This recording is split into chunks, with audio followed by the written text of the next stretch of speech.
Olá pessoal, tudo bem com vocês? Então vamos dar continuidade ao curso de especialização de vocês. Esse módulo vai falar sobre evidência científica para gestores de saúde. É um tópico muito importante do curso de vocês, mas principalmente para a prática de vocês.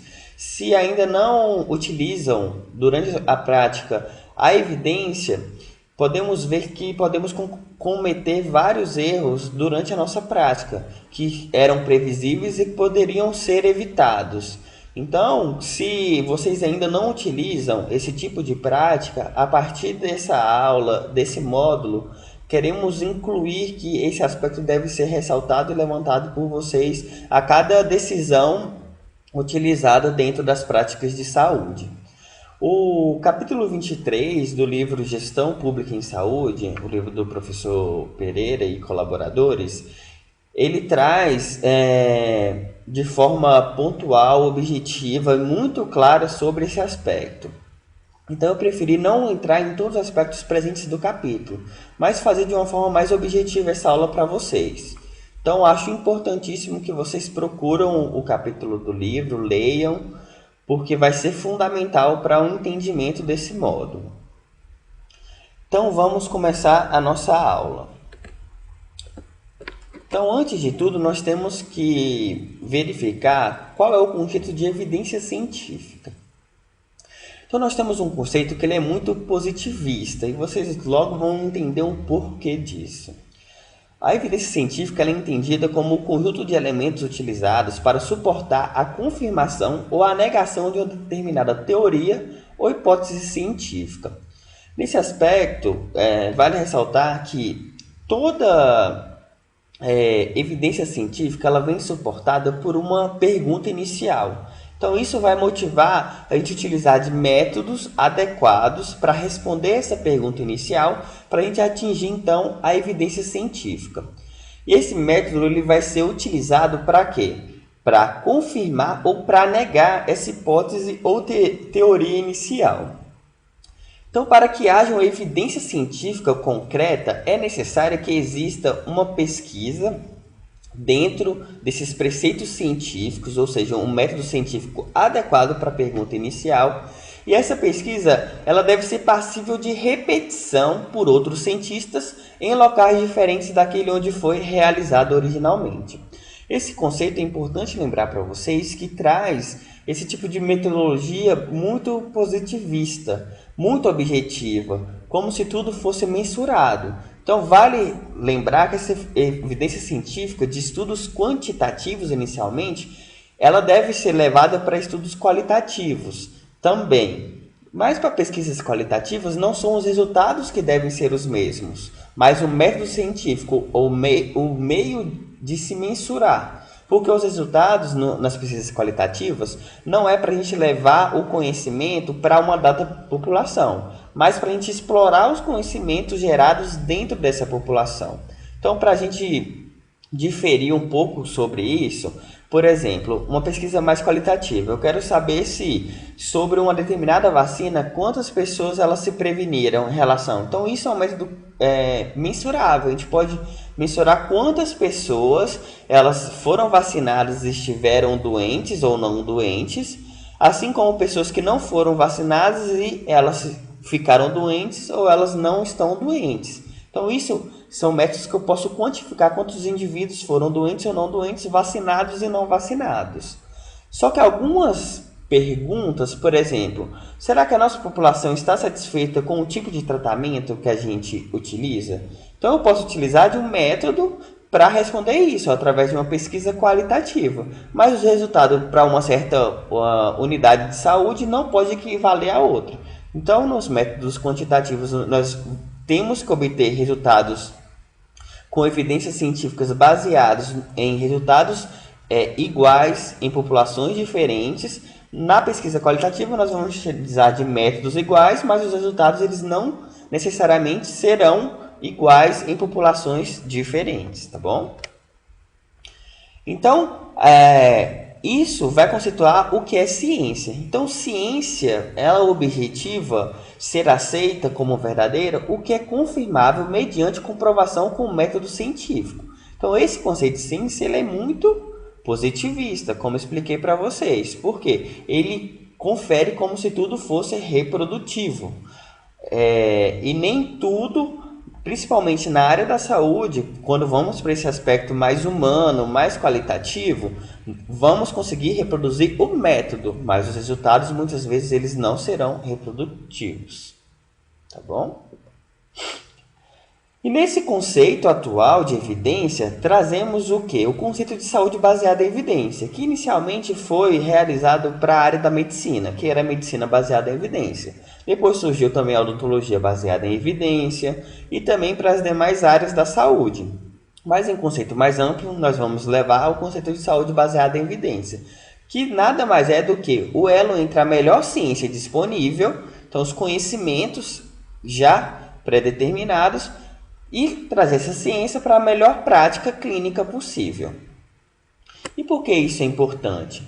Muitas vezes o tempo de formado, ao mesmo tempo que ele vai aumentar a experiência do profissional, ele reduz o conhecimento atualizado. Por quê? Nós sabemos que nós somos uma ciência que ela muda muito, então a nossa prática ela se altera a partir do tempo. Então, se o profissional ficar estagnado, como aquilo que ele estudou no seu tempo de graduação é verdade absoluta e ela não é mutável, ele vai ficar estagnado e o conhecimento não vai evoluir. Então, para isso, nós temos que rotineiramente utilizarmos de leituras de artigos científicos, que é o que traz de modo mais atualizado, mais rápido, mais prático, mais objetivo. Isso a gente vai falar um pouco mais à frente para vocês. Então, a saúde baseada em evidência vai ser o quê? A melhor evidência científica até o momento, como podemos ver aqui, como também a experiência clínica individual, até porque muitas práticas elas não são de rotina dos profissionais, ou eles nunca realizaram, ou o profissional ele se sente muito seguro com o tipo de procedimento que ele faz. Então, a depender desses novos procedimentos, se ele não está seguro, ainda não fez um curso, não está atualizado, ou até mesmo ele tem um método apurado de se fazer, essa experiência também deve ser contada nessa decisão. Assim também como os valores do paciente. Os valores do paciente é importante ser considerado, porque muitas vezes o profissional vai julgar um tipo de procedimento que vai depender da vontade ou do cuidado, da corresponsabilidade do paciente. Então, ele deve estar ciente da participação dele nesse momento. Então, esses 3 pilares eles vão fundamentar a saúde baseada em evidência. Hoje, outro tópico também importante que tem sido ressaltado é a questão da jurisdição da atuação. Será que judicialmente é legal fazer esse procedimento, levar as considerações éticas do procedimento, até mesmo a questão religiosa, tudo isso deve ser também colocada antes de se realizar um procedimento. Então, na prática, como que temos que fazer? Nós temos aqui um conceito de cuidado, né? E dentro desse conceito nós vamos ter a evidência da investigação e as teorias, ou seja, a evidência disponível, a experiência clínica do profissional, como eu já mostrei para vocês, e também a questão relacionada aos valores dos doentes, ou seja, os aspectos relacionados aos pacientes. Tudo isso vai calcar, ou seja, nos embasar para a tomada de decisão clínica. E através daí teremos os resultados. Então, tudo isso deve ser considerado antes de ser tomada a decisão dessa escolha. Verificar também os resultados é importante, porque muitas vezes nós estamos repetindo, às vezes não dá certo, a gente não dá tempo nem da gente reavaliar os casos e verificar que muitas vezes essa prática não está sendo bem utilizada. Então, a partir da saúde baseada em evidências, a gente se pergunta, e agora? Como que eu, como profissional, como gestor, como que eu posso conversar com os meus profissionais no serviço sobre isso? Então, aqui nós temos algumas etapas que devem ser utilizadas para a gente utilizar a saúde baseada em evidência. Primeiro é o que eu falei, assim como fazer ciência, ela surge de uma pergunta, na nossa prática clínica também vai surgir algumas perguntas. Então, será que um procedimento ele é melhor do que o outro? Será que estamos realizando os procedimentos de forma correta? Então, todas essas perguntas devem ser ressaltadas inicialmente. Então, como etapa 1, nós temos que avaliar a necessidade de mudança de prática. Então, se nós temos uma pergunta inicial, nós vamos partir para a etapa 2, que é o quê? Localizar as melhores evidências. Então, quando a gente vai localizar, a gente vai precisar de buscas na literatura.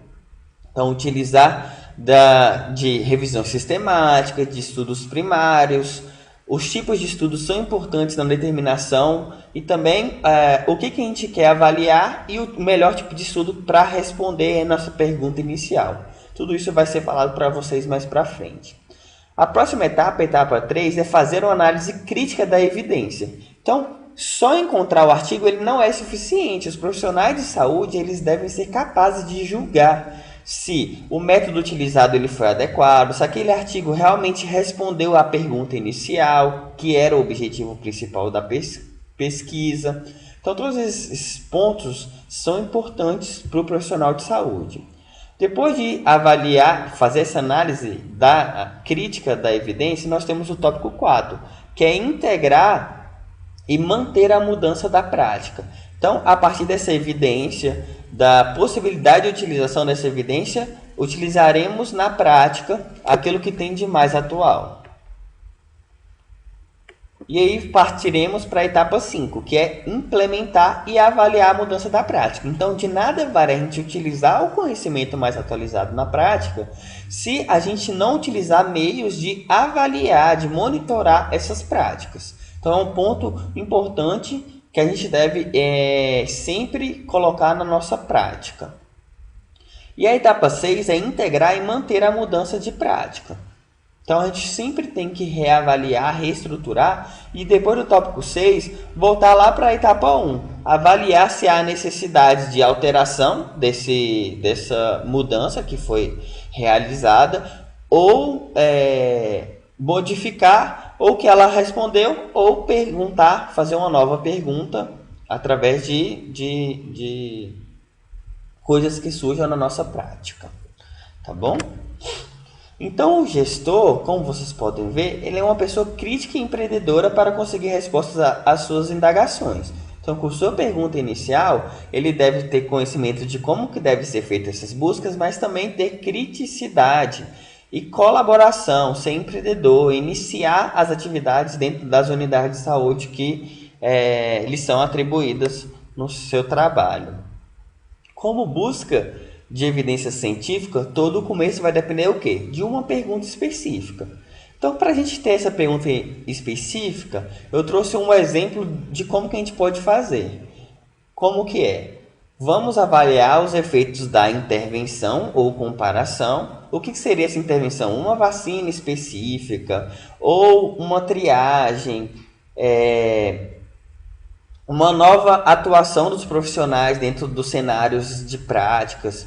Tudo isso colocando como uma intervenção ou comparação. No desfecho, o que seria o desfecho? Seria relacionado ao aspecto de saúde que eu posso mensurar.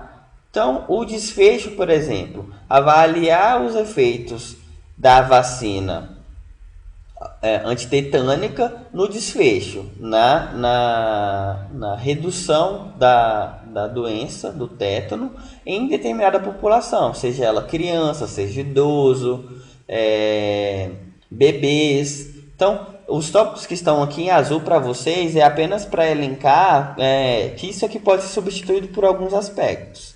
E aqui para frente eu vou mostrar para vocês quais são essas definições que a gente pode utilizar. Então, a população ela pode ser determinada pelos participantes.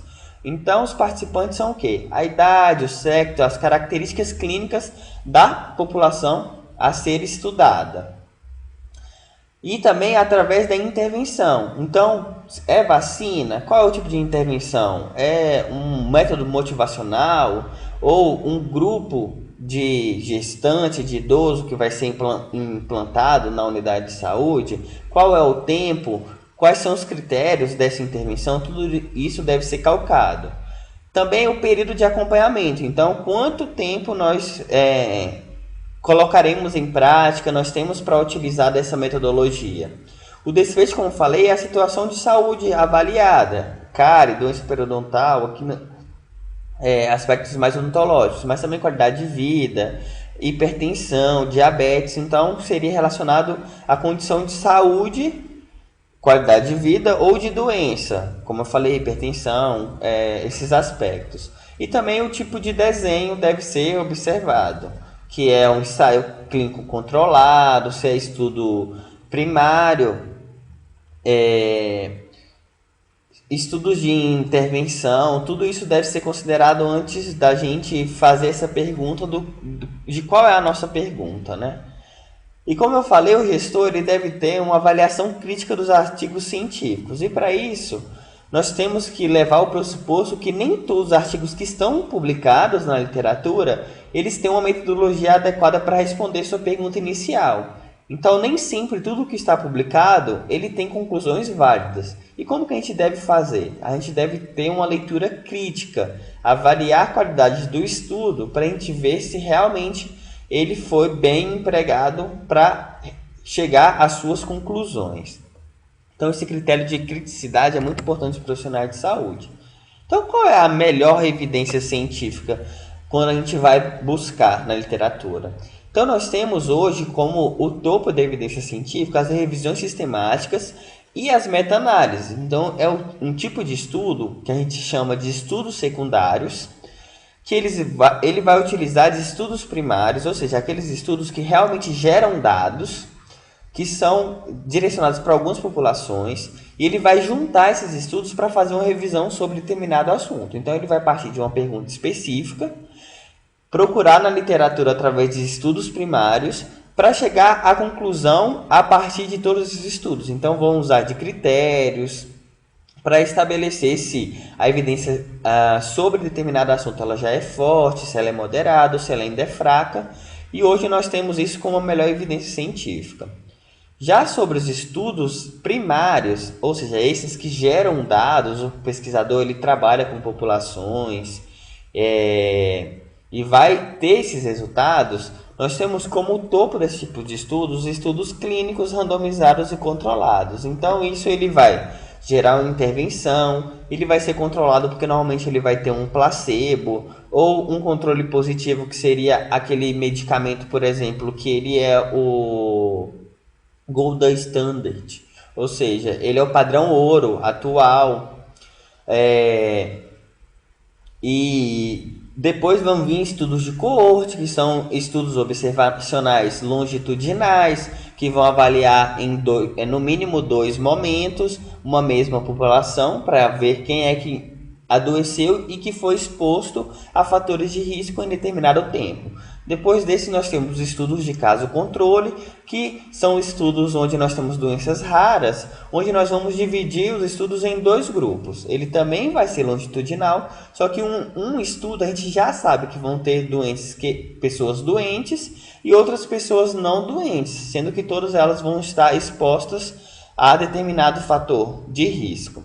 Depois nós temos estudos de séries de casos, relatos de casos, editoriais e opiniões, pesquisas em animais, ou seja, estudos que trabalham ratos, estudos que trabalham coelhos, e pesquisas em laboratórios, in vitro, que são apenas estudos realizados com seres não vivos, né, em laboratórios, em estudos laboratoriais.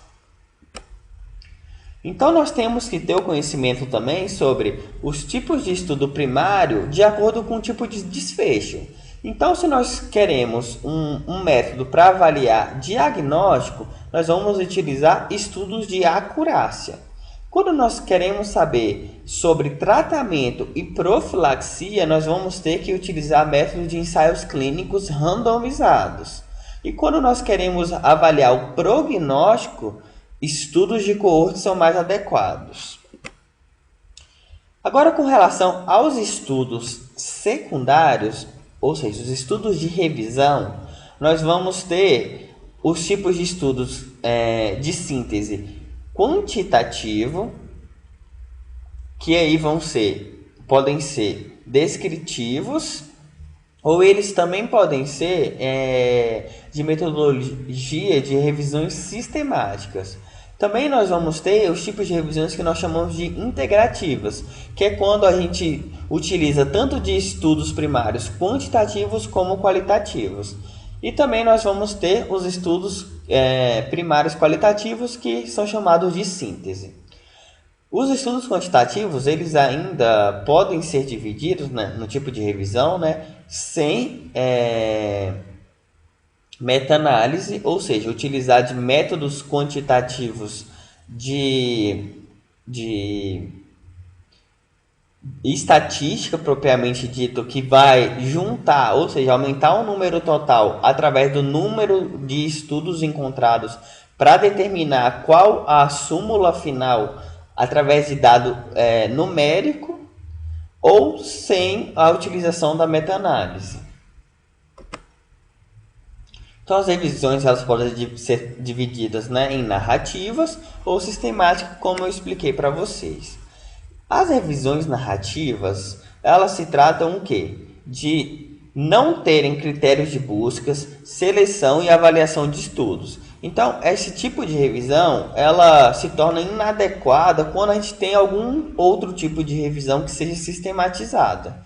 Mas, quando estudamos apenas estudos mais qualitativos, é difícil a gente encontrar estudos que sejam sistemáticos para esse tipo de estudo. Então, ela é adequada em alguns meios. Mas a maioria das nossas respostas elas são muito melhor respondidas em tipo de revisão sistemática. Então, os autores têm dificuldade em lidar com um grande número de estudos. Então, passa-se a escolher esse tipo de revisão narrativa. E há uma pouca integração do conhecimento produzido pelos estudos. Então, muitas vezes eles vão utilizar de um método de contagem, onde ele vai falar tantos estudos concluem tal coisa e outros tal coisa. Então, muitas vezes é muito mais um confronto de ideias do que realmente de resultados encontrados em cada um desses estudos. Então, é comum em revisões narrativas sobre o mesmo tema com diferentes conclusões, porque muitas vezes surge da subjetividade do autor que fez a revisão. Muitas vezes ele também apoia certa situação.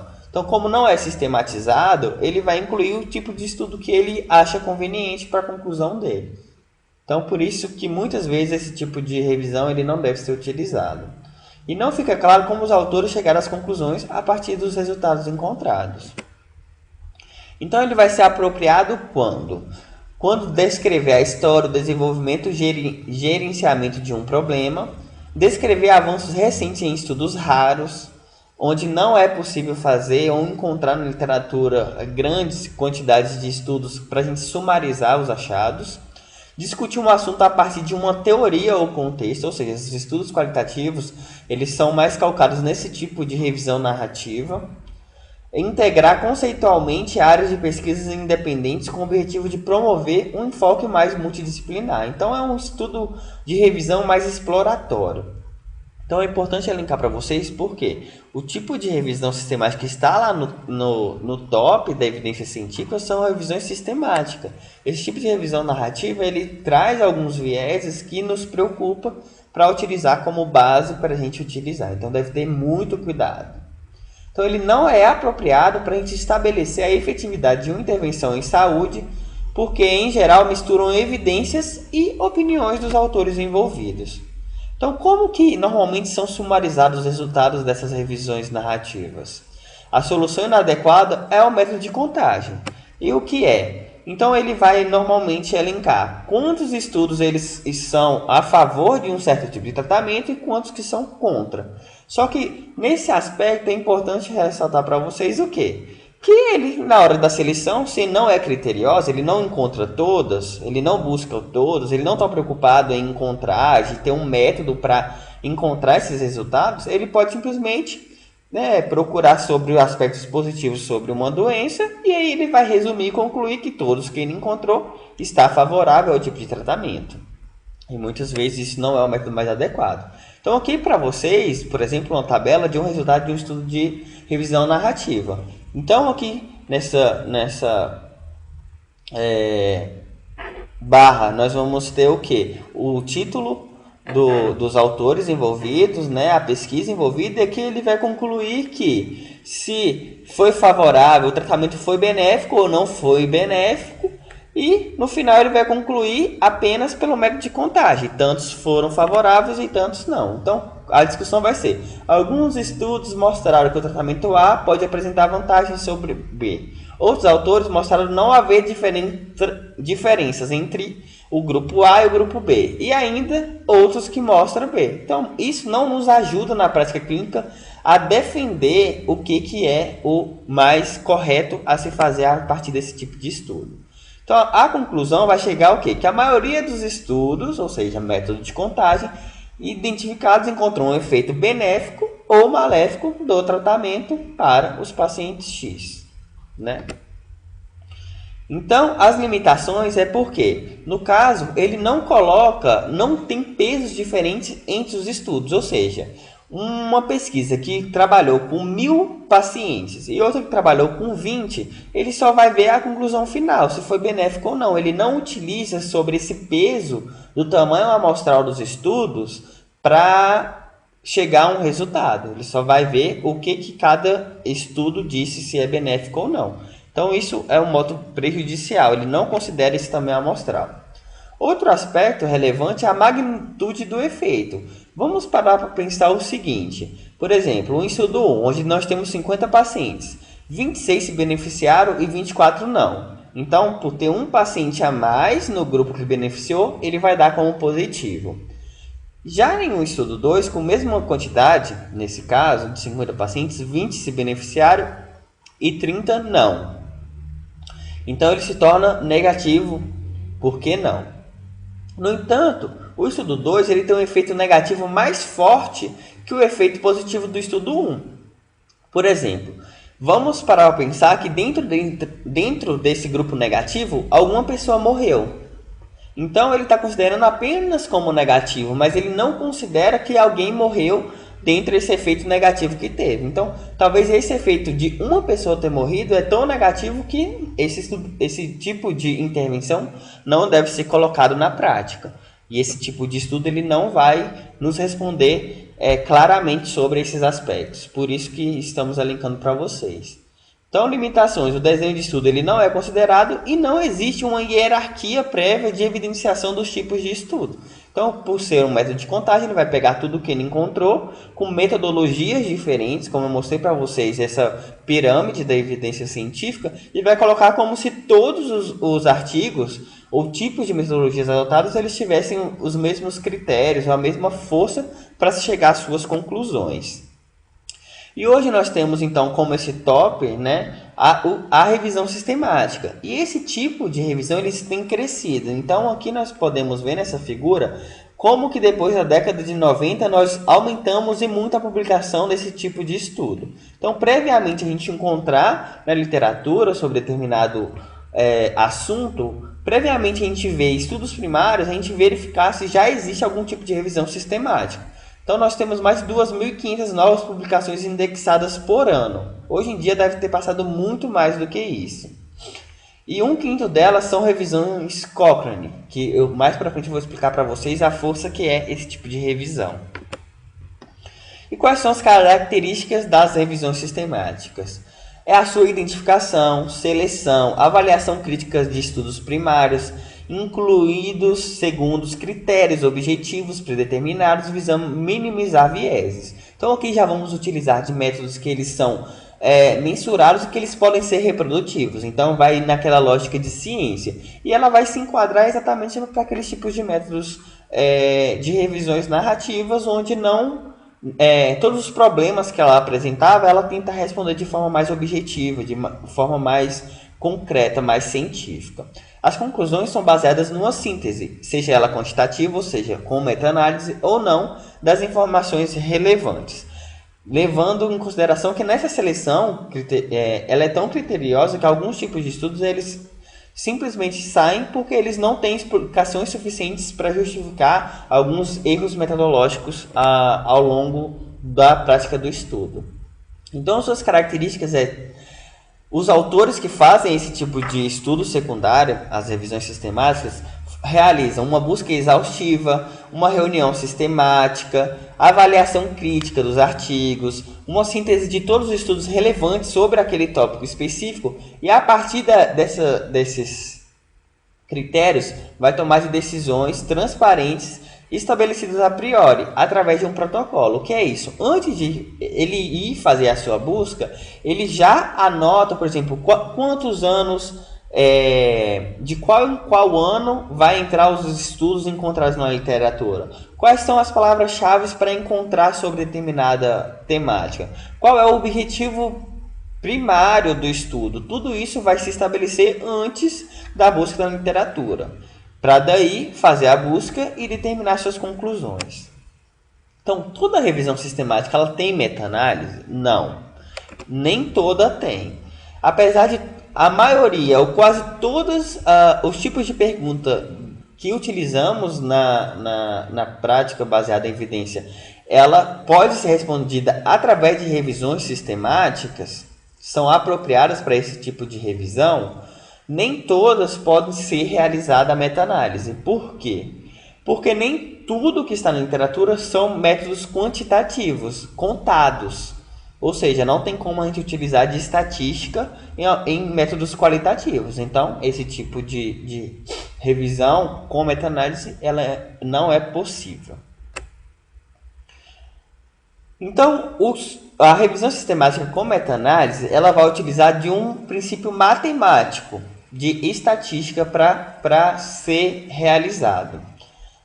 Vai fazer o quê? Uma síntese quantitativa, através de uma medida de efeito combinada, através do quê? De 2 ou mais estudos primários. Ou seja, se eu tenho uma revisão sistemática que ela só apresentou como, depois de utilizar todos os critérios, um estudo, é inviável você usar a meta-análise, porque você vai precisar no mínimo de 2 para você sumarizar os resultados desses mínimos 2 estudos encontrados. Também consegue explicar a diferença entre os estudos sem diferença estatística, pois aumenta a precisão das estimativas e aumenta o poder estatístico. Por quê? Se um estudo primário eu tenho um tamanho amostral reduzido, a partir da sumarização de mais de um estudo, eu estou aumentando o tamanho amostral desse estudo, porque eu estou sumarizando, e se eu tenho 3, 4, eu vou somar para chegar ao resultado final. Isso porque nós sabemos que o intervalo de confiança ele vai reduzir conforme maior vai ser o tamanho amostral. Então, isso vai nos dar um resultado com uma maior precisão. Vai aumentar o quê? O poder estatístico desse resultado. Então, aqui, mostrando para vocês, também tem um capítulo explicando de como que é essa sumarização. Então, aqui, por exemplo, nós temos esse prisma, ele é o resultado final para a nossa revisão sistemática. Então, nós temos um resultado que ele vai ponderar o quê? Aqui nós temos os 3 artigos que entraram nessa revisão. E vocês podem ver que aqui nós temos um quadrado que ele é diferente para cada estudo. Por quê? Aqui ele vai considerar o tamanho amostral. Então, quanto mais indivíduos eu vou ter no estudo, maior vai ser esse quadrado. Ou seja, maior vai ser o peso dele nesse resultado final. E como eu falei com vocês, aqui nós temos a quantidade de indivíduos, né? Quanto maior está aqui, menor vai ser o intervalo de confiança deles, que vai ser esse traço aqui no meio. Então, como vocês podem ver, esse segundo estudo ele tem um intervalo de confiança enorme. Por que ele é grande? Porque o tamanho amostral desse estudo ele é bem menor do que o outro. E a caixa dele também é menor porque o peso desse estudo ele se torna muito menor do que esse, porque o tamanho amostral final tem um peso muito maior.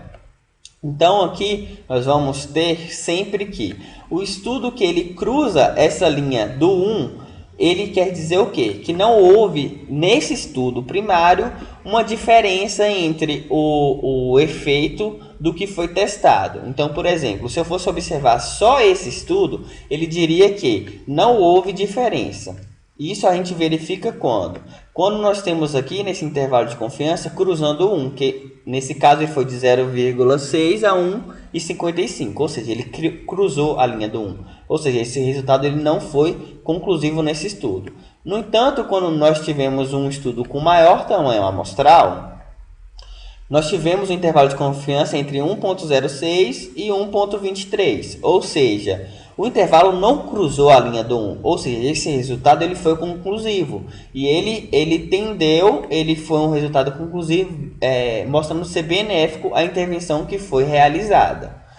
O terceiro estudo, do mesmo modo, ele tem um tamanho amostral menor, ou seja, um intervalo de confiança maior, mas ele não cruzou a linha do 1. Então, ele também foi conclusiva e ele concluiu que o resultado foi melhor para o lado de quem testou. Com isso, através desses 3 estudos, sumarizou nesse prisma, que é o prisma da evidência científica, onde ele sumarizou tudo e chegou à conclusão que os resultados eles tenderam ao benefício do que foi testado aqui, que foi o dentifrício com concentração padrão de flúor. Então, aqui ele comparou com baixa concentração de dentifrício, creme dental, né? Com baixa concentração de flúor e com alta. E aqui mostrou que com alta ele foi benéfico para esse tipo de estudo. Então eu trouxe isso aqui apenas para vocês verificarem como que é o entendimento desse tipo de gráfico. E aqui é um comparativo entre as características das revisões narrativas e sistemáticas. Então, a pergunta das revisões narrativas elas são amplas. Já a sistemática ela deve ser específica. Por quê? Quanto mais ampla for, mais difícil vai ser a seleção dos artigos para participar do estudo. Então, ela deve ser específica e determinada a priori. A busca das revisões narrativas ela não é especificada. Já na revisão sistemática, ela é altamente específica. Então, a metodologia ela é previamente estabelecida para que, quando outro indivíduo quiser fazer uma revisão sistemática sobre a temática, ele seja capaz de chegar aos mesmos resultados. Que isso, na revisão narrativa, ela não é utilizada. Com relação à seleção, ela não é especificada na narrativa. Já na sistemática, ela também utiliza de critérios pré-definidos, a priori. Com relação à avaliação, na narrativa ela é uma variável e subjetiva. Na sistemática, não, ela é altamente rigorosa e objetiva. Na síntese, na narrativa, vai ser um sumário qualitativo, principalmente pautado do jeito que eu falei, do método de contagem. E apenas vai ponderar, não levando em consideração as dimensões, a população, o tamanho amostral de cada estudo. Já na revisão sistemática, não. Nós vamos ter um método quantitativo. As inferências na narrativa nem sempre vai ser baseado na evidência, porque como eu falei, se você não faz uma seleção criteriosa, você muitas vezes pode chegar numa evidência que vai ser diferente a cada revisão narrativa que for feita. Já nas revisões sistemáticas não, vai ser baseadas em evidências, porque vai ser critérios muito bem estabelecidos. E com relação a essa busca, como eu mostrei para vocês, então primariamente o que nós vamos utilizar de estudos de revisão sistemática quando trata-se de métodos quantitativos. As qualitativas muitas vezes não vamos encontrar, então podemos lançar mão para utilizar de métodos de revisões narrativas. Mas nós vamos ter, com determinada pergunta, aqui uma cadeia de como que devemos utilizar. Como o top da pirâmide está a revisão sistemática, aqui nós temos nas 3 tipos de revisão sistemática, que são o quê? Estudos secundários, que são utilizados a partir de estudos primários. Não por isso, a partir da gente verificar se existe ou não revisões sistemáticas, nós vamos passar para os estudos primários. E aí vai atender aquela demanda da pirâmide, que é o quê? Primeiro, estudos clínicos randomizados, depois estudos de coorte, estudos transversais, caso controle, e depois estudos laboratoriais in vitro. Então, tudo isso vai partir a partir desses critérios estabelecidos. Então, aqui mostrando para vocês que hoje em dia, além de existir as revisões sistemáticas, algumas revistas elas ponderam revisões sistemáticas com qualidade avaliada. O que seria isso? Quando surge uma revisão sistemática, algumas revistas elas vão pegar essas revisões sistemáticas e vão ler para ver se suas conclusões são realmente verídicas, se os estudos utilizados como critério foi realmente estabelecido, os critérios foram atendidos. Então, esse tipo de estudo ele vai ser melhor do que a própria revisão sistemática. Por quê? Ele vai concluir se o estudo de revisão sistemática elaborado ele foi realmente bem determinado, bem delineado. Então, esse é o primeiro tipo de revisão sistemática que a gente deve buscar. Aqui há alguns exemplos na literatura que encontramos, alguns tipos de revista que trabalham com isso. Depois desse tipo, nós temos a base Cochrane. E por que ela é tão importante? Eu vou mostrar para vocês. Primeiro, ela é uma organização internacional não governamental, sem fins lucrativos, com o objetivo de ajudar as pessoas a tomar decisões bem informadas sobre os cuidados em saúde. Então, além de estabelecer para os profissionais de saúde, ele também elenca que, a partir dessa sumarização, isso deve ser levado para a população deve ter conhecimento sobre essa evidência científica sobre determinado assunto. E a missão é preparar, manter e assegurar o acesso à revisão sistemática sobre os efeitos das intervenções em saúde. Então, essa sumarização ela é importante. O grupo gestor fica no Reino Unido, né? No Brasil nós temos um centro ligado que fica na Unifesp e em janeiro de 2011 foi estabelecida uma parceria entre a Organização Mundial de Saúde com o Centro de Colaboração da Cochrane, dada a segurança dessas revisões realizadas. Então, por que elas são importantes? Porque, em geral, elas possuem maior rigor metodológico. Antes de um pesquisador ele realizar o estudo, ele deve submeter ao centro toda a metodologia de como que ele vai realizar, para eles ponderarem se ele pode ou não realizar e se vai ser situado dentro dessa base. Eles consideram com maior frequência o potencial de viés dos estudos. Descreve a exclusão de pacientes ou estudos e os métodos de ocultação de alocação. Outro aspecto importante é que, na publicação da Cochrane, eles não têm limite do número de páginas, igual um artigo em periódicos tem. Então, é muito minucioso, muito detalhado. Quando eles vão publicar, normalmente uma revisão Cochrane tem mais de 20, 30 páginas de revisão, porque eles são muito detalhistas. E isso aumenta o rigor metodológico que eles utilizam. Então, eles evitam utilizar os conflitos de interesse para publicar sobre determinada temática. Periodicamente são atualizados, isso é importante, porque quando um pesquisador ele quer fazer uma revisão Cochrane, ele deve assegurar que de tempos em tempo ele vai atualizar. Ou seja, se ele utilizou de métodos até avaliar de 1990 a 2010, ele tem que assegurar que em 2020 ele vai fazer uma nova revisão, estudando o que estava faltando, né? De 2010 a 2020 vai acrescentar aquela revisão previamente já realizada. E há uma maior cautela nas recomendações sobre revisões sobre medicamentos, principalmente porque sabemos que tem muita influência de conflito de interesse do mercado farmacêutico. Então, atualmente existem mais de 5.000 revisões na Cochrane. O fator de impacto desse tipo de revisão é altíssimo, dada a segurança desse tipo de revisão, então é muito utilizado na ciência o que é estabelecido nesse tipo de revisão.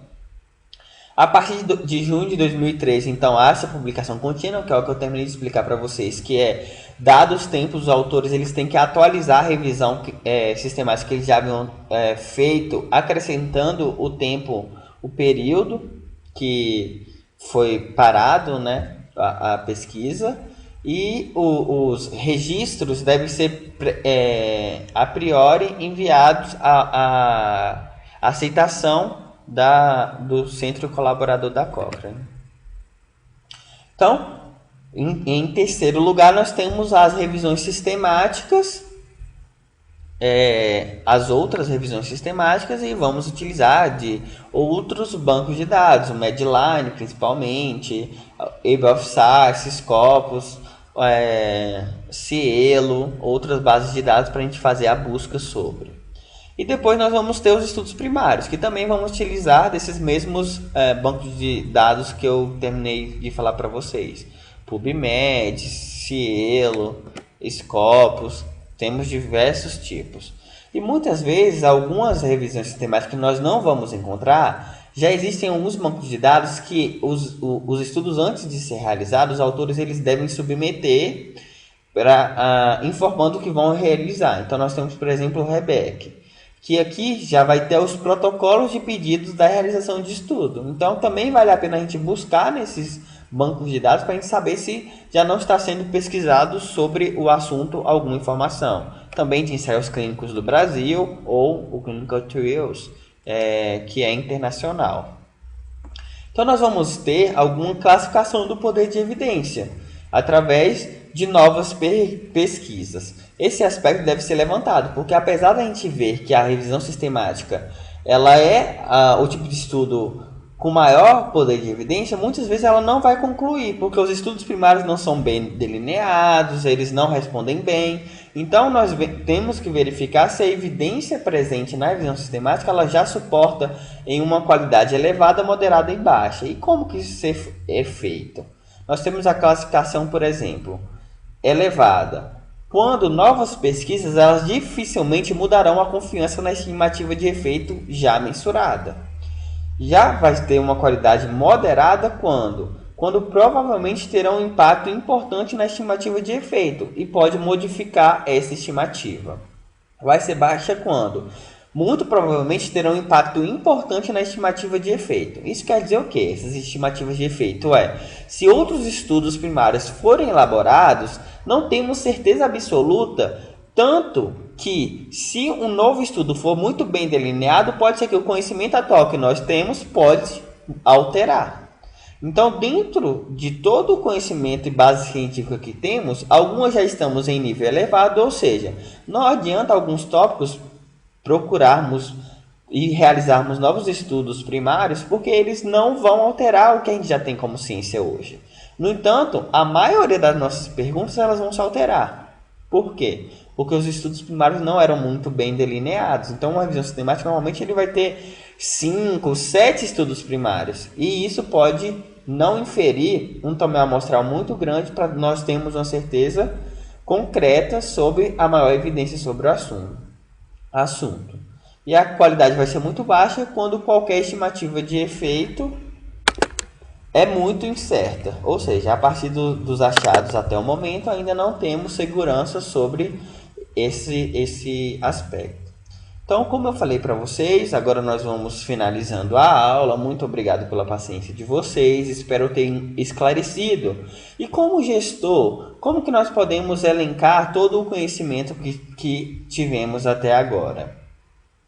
É importante lembrar para vocês que dentro da prática clínica, vários aspectos, além de necessidade de criação de protocolo, como que vamos fazer o descarte do material, como que vamos fazer nosso plano de gerenciamento, como que nós vamos alterar a nossa prática, por exemplo, na odontologia, vamos parar de utilizar um determinado material, como que devemos fazer a esterilização do material dentro das unidades de saúde, ou então escolher algum novo equipamento a ser comprado. Tudo isso vai partir de perguntas iniciais.